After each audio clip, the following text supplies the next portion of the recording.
Hello and welcome to Supposedly Fun. My name is Greg. I got Teddy up onto my lap because he just got a haircut. Oh, he's already restless.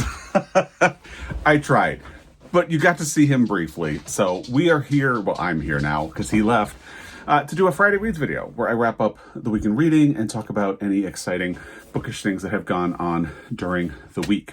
It has been an eventful week on the reading side. I finished 2 books and I decided to DNF a book for the first time in 2025. It's October 3rd as I'm filming this. It was October 1st when I decided to DNF the book. I made it all the way to October 1st without DNFing a book. It's not that I had set a goal to try to get through a year without DNFing a book. I'm actually fine with DNFing if you're not enjoying a book. It just happened. So we'll talk about that when we get to the actual Friday Reads portion of this video. I do have 3 quick things that I want to talk about before we get to the Friday Reads, so I will have a timestamp down below if you'd prefer to jump to the Friday Reads, where I talk about all the chaos that has been going on in my reading, including that DNF. The 3 things I want to get through first, 2 of them tie into book news, because this was a quiet week for things that are going on in the bookish world. Next week is going to be huge.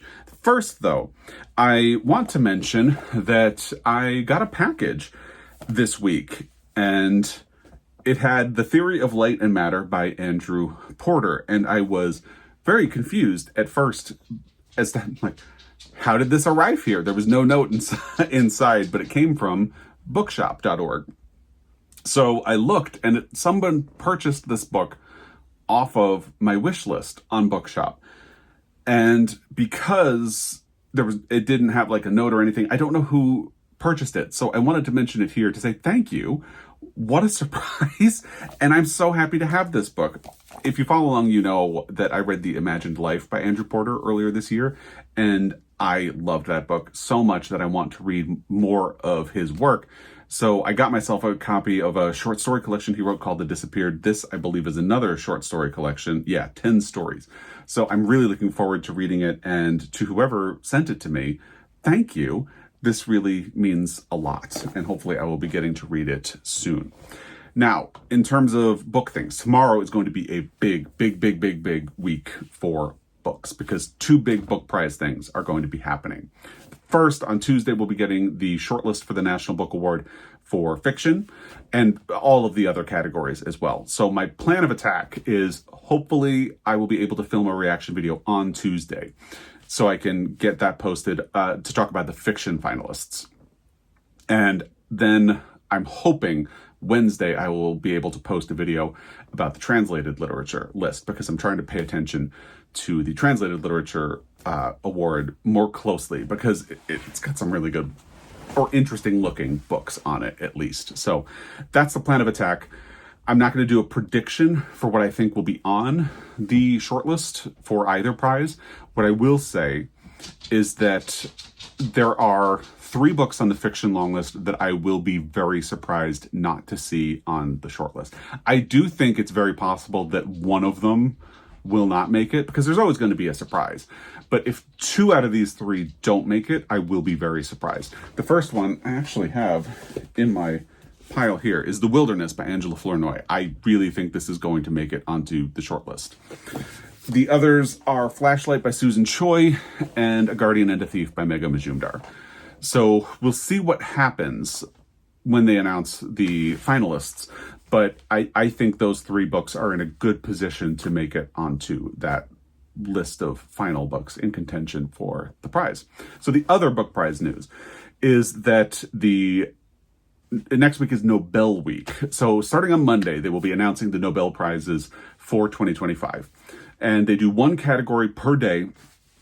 And on Thursday, October 9th, we will be getting the Nobel Prize for Literature announcement. So we'll have a new laureate added to the list. I always get really excited about this.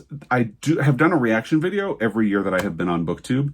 They tend to be the videos that get the most blowback from people, although that didn't happen last year when Hong Kong won. So that, it'll be interesting to see what ends up happening this year.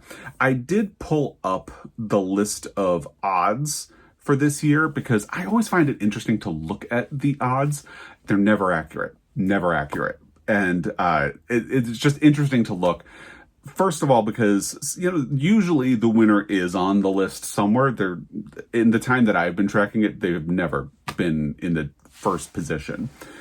But it's interesting to see the list of people who might be in contention or who people think would be in contention, but also because it sort of reflects a wish list for people that readers would like to see win a Nobel Prize. And I find that almost just as interesting as the prize itself. So I pulled it up. I think I will run through the names in the top 12, but just quickly, the people who rank lower on the list. So right at the bottom, with the same odds, is Paul Simon and Stephen King. And I admit, I did find it very funny that Paul Simon is on the list. And Stephen King as well, because I don't think either one of them is going to win. I will be shocked. Stephen King is, I think he's appearing here because he's a very popular author. That's not a knock on Stephen King. Stephen King has written some absolutely great books. He's also written some terrible books. But he has written some very, very good books. And I think because of the clunkers and because of his popularity, people can count him out as a good writer, but he is. So I just don't think he's going to win a Nobel Prize. And Paul Simon, it feels like people might be trying to look for, okay, who's the next potential Bob Dylan? And first of all, I don't necessarily think that would happen again, certainly not anytime soon. I guess they settled on Paul Simon as the next most likely. I feel like there was a much stronger case to be made for Bob Dylan than there is for Paul Simon. And I don't know what Paul Simon's appeal or popularity is like outside of the United States, because in order to be in contention, you'd have to at least have a very popular presence in Europe. So not sure about that.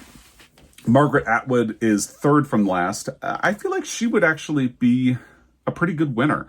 Her work feels like it would fit in with the Nobel for Literature canon. So I would not entirely be surprised if she pulls it out.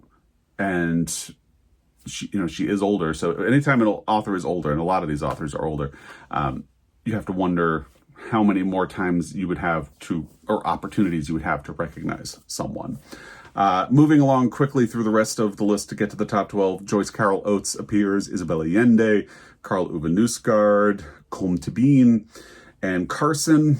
And again, because I live in the United States, I should mention that I come at this list from a Western point of view. So I'm sure a lot of the authors that are on the list that I just glossed over are very interesting and very good writers, and a case could be made for them.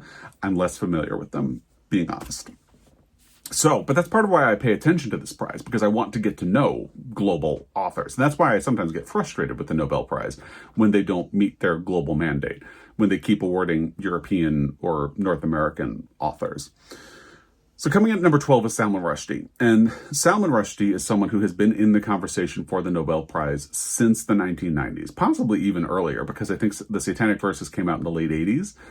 And he probably began appearing in conversations for the Nobel around then, but it just hasn't happened. And I think there was a big groundswell of people sort of hoping that it would be the year for him when he was attacked and almost killed recently, but it didn't happen that year. So it's interesting because, like Margaret Atwood, Salman Rushdie is an author who feels like his work would fit in pretty well with the Nobel for Literature canon, but it just hasn't happened, which makes me think that there's some resistance to him as a Nobel laureate.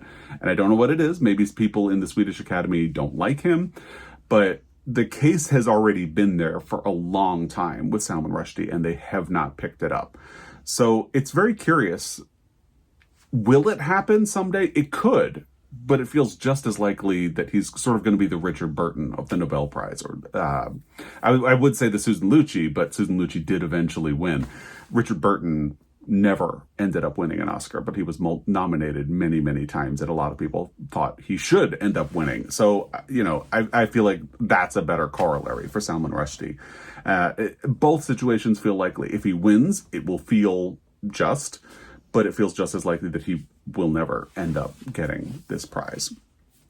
Then we have Jamaica Kincaid in 11th, and that feels like it would be a really interesting win. Alexis Wright showed up on the list in 10th, and I'm sure there's a groundswell of support after Praiseworthy was published to global recognition. I don't know if that in and of itself would be enough to get recognition from the Swedish Academy. It'll be interesting to see what happens next week. Then Michelle Houellebecq, Enrique Villa-Matas, Can Jue, Thomas Pynchon shows up next, and that is interesting because if Thomas Pynchon won, it would feel, again, sort of like he fits in with the canon of Nobel authors. But I think that there has been I keep using the word groundswell. I think, and reappraisal feels like the wrong word too, because I don't think there was necessarily ever a period where people weren't appreciating Thomas Pynchon, but I do feel like suddenly people are talking about him a lot more. Maybe that's why he's showing up on the list and showing up this high on this list of odds, but it does feel like people are really starting to appreciate the work that he has been doing in a way that they haven't before. Mircea Cadarescu, Haruki Murakami, very similar situation to Salman Rushdie. Like, the case has been in for Haruki Murakami for well over 2 decades. Since the 1990s, I think you could have started making a case for Haruki Murakami to win the Nobel. A lot of people would be ecstatic if he did win, but similar to Salman Rushdie, it just feels like since the case has been there, and there has been a strong case for this long, and it hasn't happened, it starts to feel like, is it ever going to happen? I just don't know. Then Cristina Rivera Garza, Laszlo Krasnohorkai, and Gerald Murnane is in first. Now, I feel like being in first is kind of a death knell for having odds, because the person in first, as long as I've been following, has never actually won. However, I'm not familiar with a lot of these names, and I am going to be looking into some of them over the next week before the announcement, because if any of them do end up winning, I'd like to have some knowledge already and not have to like cram in a lot of research if it's a name I'm not familiar with. And part of why I like to follow the Nobel is exactly this, getting to know authors that I had not previously heard of and deciding if they're someone I would like to try reading. Annie Ernaux, huge success for me. I hadn't really heard of her at all before she won, and I immediately read one of her books and loved it and can't wait to read more. So Gerald Murnane, since I hadn't heard of him, I Googled him, and he is an Australian novelist, short story writer, poet, and essayist. And this may sound surprising to you. It has sounded surprising to a lot of people when I mention it. Only one Australian has won the Nobel Prize for Literature. That's Patrick White. So there's a lot of great literature in Australia. So I feel like it would be about time if an Australian author were to win a Nobel Prize. You know, he does appear to be a white male, and that's not getting the level of diversity that we have been pushing for and that the Swedish Academy has said that they would do. But recognizing an Australian author would be a good step toward getting more global. Yes, it was a colony of the British Empire for a long time, but like large swaths of the globe have been colonies. So I think that could be interesting. And it looks like he's been richly praised by authors like J.M. Coetzee, Nobel laureate, Ben Lerner, Teju Cole, and they've called him a genius on the level of Beckett. Beckett is a Nobel laureate, so it would be really interesting, and that's an author I'm going to be definitely looking at more closely as we get closer to the announcement, which will again be on Thursday, and I'll be trying to film a reaction that same day. So stay tuned for all of these big things happening in the bookish world next week. All right, let's get to the Friday Reads portion of the video. As I said at the beginning, I finished 2 books this week, and I had my first DNF. Let's start with the DNF. Let's get that out of the way. Rip the Band-Aid off. Now, you may remember in my last Friday Reads, I had stalled out on the 2 different books that I was reading at the time. One of those was Buckeye by Patrick Ryan, and the other was The Loneliness of Sonia and Sunny by Karen Desai. One of these books is the one that I ended up DNFing, and the other is something that I'm going to try again, although I have taken a break from it. So, can you guess which one I ended up DNFing? Loneliness of Sonia and Sunny or Buckeye? Which one? It's the loneliness of Sonia and Sunny. So here's the deal. When we last spoke in a Friday Reads video, I had stalled out at an hour into the audio of this book. And what happened is I took the weekend off, but I ended up not picking up a different audio, and I had thought that that was going to be what I would do. Then Monday or Tuesday, I started thinking to myself, all right, I need to start getting back into this book to decide what I'm going to do and see if taking a couple of days off helped any. And I just didn't feel interested in picking it up, which was not a good sign. So Wednesday, which was October 1st, I had an appointment in town during the day, and I told myself, all right, while I'm in the car, I'm going to listen to The Loneliness of Sonia and Sunny. So I put it on, and ordinarily, I don't have a problem paying attention while I'm driving, unless there's like a lot of stress or bad weather. So I found myself lapsing in and out of paying attention to this book, which is also not good. And I just wasn't feeling all that interested, which is also not good because what I had said last week was I was interested in the very beginning of the book when we're with Sonia's family in India. And then we pivoted to Sonia in Vermont, and I just did not feel compelled by her as a character at all. And that's not a good sign because she's one of the people in the title. And if you're not feeling emotionally invested in her story, or even finding her a little bit annoying, and you're an hour into the audio and there are 24 hours left, that really does not sound promising at all. So even though the story did pivot back to her family in India, I just still wasn't feeling so interested because a lot of what was happening was in the context of Sonia, and it's going to get back to her at some point. So I just felt resistance to continuing, and I did get far enough that we were introduced to Sunny. Ignore my calendar.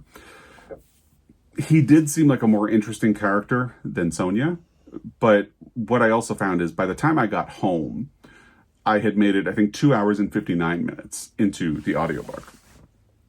And that's less than 15% of the audio. And when I saw that it was less than 15%, I just felt crushed. Because if I'm having trouble paying attention to the audio, and if that means that I'm not interested, which I can freely admit I was not interested, and there are 23 hours left in the audiobook, that does not feel good at all. So that's when I decided, you know what, I can't do this. I'm just going to let this book go. And it's very surprising because I was really looking forward to this book. I had heard about it before it was on the Booker long list, and I did think it sounded interesting, but I wasn't like going mad like, oh wow, I need that book as soon as it gets published. Once it made the Booker long list, my interest really did peak, but it wasn't available. So I thought I did try to get access to it early, just didn't work out. And I think as people who did get access to it early managed to read it and talk about it before the shortlist announcement, anticipation built. I think there is an element of that. Like, I was hyped for The Loneliness of Sonia and Sunny, and sometimes that level of hype does a disservice, and I think that happened with this book, for sure. If I had gone into it without a sense of anticipation, things might have gone a little bit differently.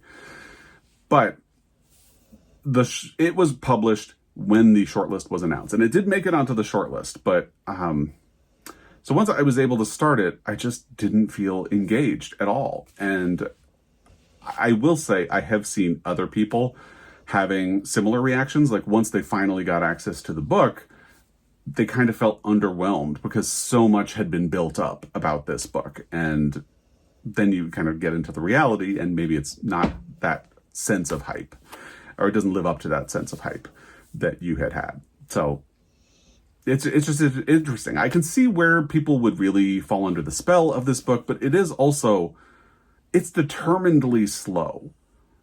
which can be fascinating sometimes with a good writer. And I do think Karen Desai is a good writer. I just think Sonia is a weak character. Maybe she develops later. I can't say because I didn't get all the way in. And that's the perils of talking about a book that you DNF. You don't know what happens later on in the story. And maybe things turn around. But to me, it's a big ask. If an audiobook is 25 hours and 3 hours in, you do not feel invested, it's so difficult to face the next 22 hours. So, it's not that I'm opposed to a long book. I find I'm in a phase as a reader where I'm more impressed with economy. Like a really well done short book impresses me more than a well done long book, if that makes any sense. So I can see where other people might have a different experience with this book, and I could see where the praise for this book is coming from, but it just didn't land that way for me. As a side note, it's interesting to me because I do very commonly get comments from people who will say things to the effect of, all you have to do is state your own opinion. You don't have to say, well, other people might respond differently. And I always find that really interesting because I don't think acknowledging that other people might have different opinions invalidates my own opinion. I feel like I've pretty clearly said how I feel about the book, but it's true. Other people might respond differently. So I'm always a little confused when that comes up. But yeah, anyway, back to The Loneliness of Sonia and Sunny. I think this is where I'm going to stop with the Booker Prize. I am still interested in reading Love Forms, Endling, and Sea Scraper. Sea Scraper won't be out until November in the United States. And I've also gotten a lot of comments from people who are very frustrated because it has been pretty common that books on the Booker long list and short list have not been published until later. And especially in the United States, because the publication dates can be different for the UK, so it can take a long time for things to show up for us in the United States. And that is frustrating. I totally agree with that. And it has also been happening with the National Book Award, because with that one in particular, it was kind of like people just saying, I'm so sick of these long lists coming out. I want to use these books to pick what I'm going to read, but then you can't read half of them because they're not published yet. And I totally agree. I don't think it should actually be this way. I feel like either prizes need to set a cutoff for the eligibility period that is when they announce the long list, or they need to just move back their dates so you don't have this weird eligibility period that is like starting in October or whenever, and you're announcing your long list before it has ended. I don't know. I don't know the solution, but I feel the pain because it's not fun. And I think, as I said, The Loneliness of Sonia and Sunny was damaged in my reading experience, at least. And I've chatted with some other people who had the same thing happen to them, because you couldn't read it when it was first announced, and then you built up this sense of hype. So I don't really think it does any service to include books that haven't been published yet on a long list. In fact, I think it probably does more damage than anything else. So that's just interesting as well. But I do think I'm at least going to hit a pause button on the Booker long list for now, because I just haven't been enjoying the long list at all. And I have gotten comments from people as well, because apparently this is an airing of grievances all of a sudden. I didn't intend it to be that. But I have gotten comments from people saying, well, no, you should continue with the rest of the long list. But I have not been enjoying the experience. I have not found good reads, even books that I thought I would like The South, Loneliness of Sonia and Sunny. Those were the two that I was most excited about. And I was this close to DNFing The South. The only reason I finished was that it was short. And and then Loneliness of Sonia and Sunny ended up being my first DNF. So I don't feel like I've gotten much out of this. I did get someone telling me that giving up on reading the Booker long list would mean that I'm a closed-minded reader. I don't agree. Maybe it does, but I've never been the type of person who will pick up an entire long list and read it. Other people do it. I especially since I'm a mood reader, I I like to pick and choose these things because they do expose me to new things and new ideas, and consider books that I might not have read before. But in the case of the Booker Prize for 2025, it has not been yielding positive results. I have not enjoyed the books that I have read, so I'm ready to move on to other things. And let's leave it at that. So, what did I actually finish? Now, when I decided to take a break from Buckeye, which I was reading in print, I sort of cast around for a bunch of different options on Saturday, and I settled in a very surprising direction. So if you've followed along at all, you know that I have been really struggling with mystery books. They sort of used to be my go-to when I was feeling stuck. I'd pick up a mystery. But I think I've become increasingly frustrated with mystery as a genre in the post-Gone Girl world, because every book is sort of like a ripoff of Gone Girl. That's sort of what it feels like at a certain point. Not so much today, but for a while, that is what it felt like. And eventually I sort of realized I'm a classic whodunit kind of mystery reader. And to get good ones for that, I feel like you have to go to the past. So for whatever reason, I was feeling a mystery. And I looked at my mystery, thriller, horror shelf, which is all the way back there on the bottom. And I decided to read The Murder of Roger Ackroyd, which does not have the title on the cover. It says the Agatha Christie Mystery Collection, but there it is, The Murder of Roger Ackroyd by Agatha Christie. So this is a book that is regarded by some to be Agatha Christie's best mystery, or at least among her best. By the way, I feel like I should mention Teddy came back in the room and fell asleep behind me, and he is snoring, so you might be able to hear. Anyway, or at least it's regarded to be among one of Agatha Christie's best. Unfortunately, the ending of this book had been spoiled for me several years ago, and I had forgotten which book that was, but for some reason, when I picked it up, I was thinking to myself, I think I know how this ends.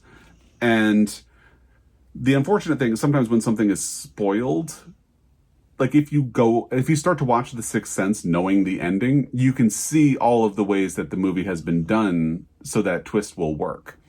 And you start to see like, okay, I see what's happening. I do know the ending to this book. But there is joy in that. It's kind of fun to know the ending and see how Agatha Christie makes this work, how she sets a trap for her readers. And I think Agatha Christie's best books, and she is a bit of a problematic figure in ways that we don't need to talk about now. I do think you can also call her a product of the time in which she was living, to a degree at least. But her best mysteries either mess with your expectations or they use a reader's understanding of the form of the mystery against them in very interesting ways. So, and then The Run-Un does that, Murder on the Orient Express, which is not my favorite because I feel like Hercule Poirot, who is already not my favorite, he only solves that one by making incredible logical leaps that happen to be correct. It's not a case that you could read and solve for yourself. So it's annoying. The Mousetrap is also one of those that uses your expectations for the form of a mystery against you. And The Murder of Roger Ackroyd is firmly in that area. And it is an interesting way of doing that. So this ended up being an enjoyable read. And I guess maybe October was approaching at that point. So it just felt like it was sort of fitting my mood. And we'll talk more about that in a moment. On Monday, I got something in the mail and decided to read it. So The Dogs of Venice by Stephen Rowley, which comes out, I think, October 14th. So I have links to all of the books that I'm talking about in the description box. And this one would be a pre-order link for now, for the next 2 weeks, and then the book will be released. So if you follow along, you know I loved Stephen Rowley's book, The Guncle. I was a little less impressed with The Guncle Abroad, but I did still enjoy it. So this one sounded like a fun, it's a very tiny book. You could dunk this in your coffee. I think it's 60-something pages. Let's see, 64 pages. So very tiny. So when it came in the mail, I was like, this sounds fun. I'm just going to read this. So I did and finished it. So basically, you have your protagonist whose name is Paul.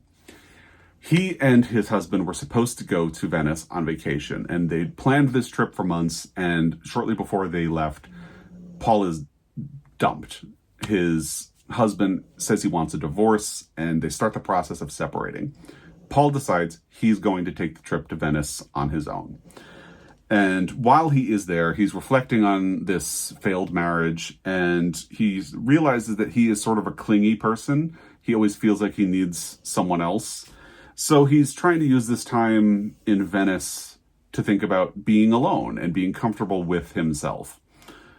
And he sees a dog walking by his rental, and he follows the dog a little bit and sees that the dog is moving confidently and occupying space and feeling just comfortable in itself. And he becomes sort of obsessed with this dog because he feels like it's his ideal self. He needs to get some of what this dog has. So it's about him sort of watching this dog and reflecting on his failed marriage, experiencing Venice, and it's a very cute story. It is 64 pages, so, I feel like you could spread this out into a bit of a longer book, and maybe it would benefit a little from that. It's a solid read. I don't think there's really anything wrong with it. It does feel a little bit slight. And there are definitely things I appreciate about it. I would recommend it. I think, so it's $20. I'll fully admit I probably wouldn't spend money on it myself. I'd probably get it from the library. I got it from the publisher, which is Putnam, I believe. Let me just verify that. And I'm thankful to them for that. So yeah, you get to decide how you spend money and how you spend your time. I think this was a fun way to while away an afternoon.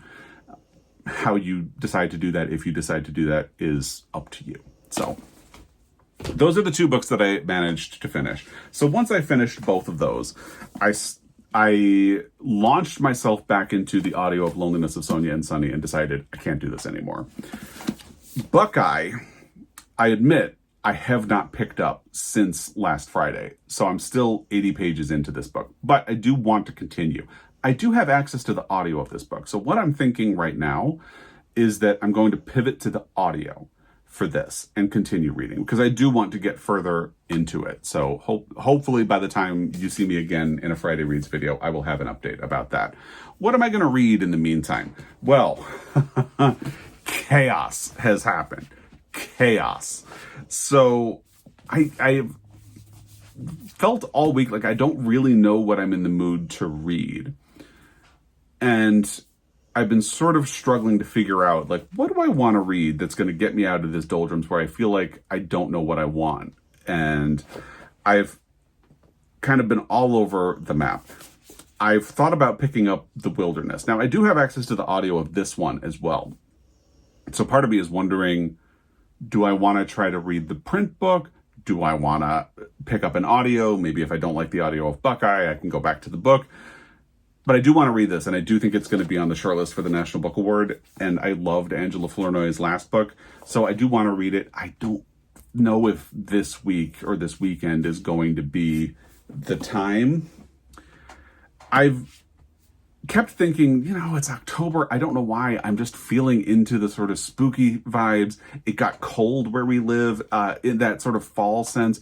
A lot of the time in Montana in recent years, summer has just turned into winter and we haven't gotten much of a fall. We're getting a fall right now. So I don't know if that is putting me in the sort of October vibe of things, but I feel like I'm there. Maybe it's just that I picked up The Murder of Roger Ackroyd and it was a successful read for me. I've been started thinking about like what would fit this sort of spooky vibe. Now, I don't do horror books a whole lot. I attempted one last year and really didn't like it.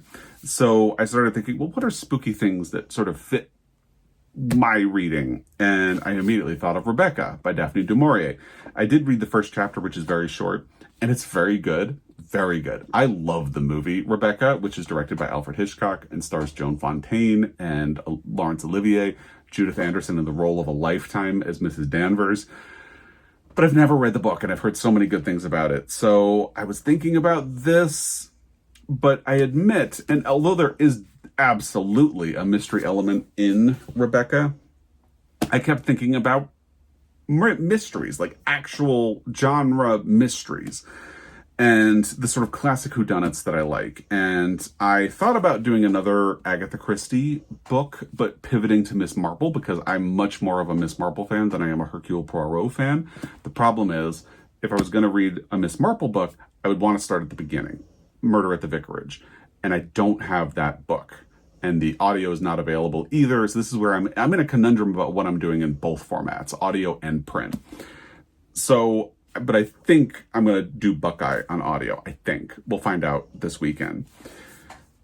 And the earliest book I have in the Miss Marple series is, I think, the fourth book, which is A Murder is Announced. Now, I don't think you have to read the Miss Marple books in order, but I feel like I would want to go to the beginning. So I also started thinking, maybe this is an opportunity for me to give a last chance to an author who is a renowned whodunit or classic mystery author, but which I haven't really enjoyed.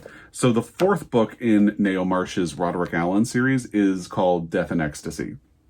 I read the first 3 books in the series, and I just thought they were okay. The third book involved eugenics in a very uncomfortable way. Like Roderick Allen, in discussing eugenics, says something like, well, it's a good idea, it's just not very practical, or it doesn't really work in real life. So it's like, oh god, the detective is opposed to eugenics because it's not practical enough. That's not great. So I've been sort of dragging my feet about trying another book. So maybe while I'm in this sort of mystery mood, maybe this is a chance to try another book and see if this is a series I want to slowly continue, or if it's one that I want to abandon ship on. So I'm actually thinking this might be my next print book, especially because there's something appealing about that idea of seeing is this something I want to continue with, or can I say goodbye? So that will probably be my next print book. And I think Buckeye will be my next audio, but who knows? Chaos. So that's what I've been up to this week and reading. I'd love to hear what you've been up to, what you've been reading, and all of that stuff. Let me know in the comment section down below. As always, I really appreciate your time, and I will be back. Until next time, happy reading.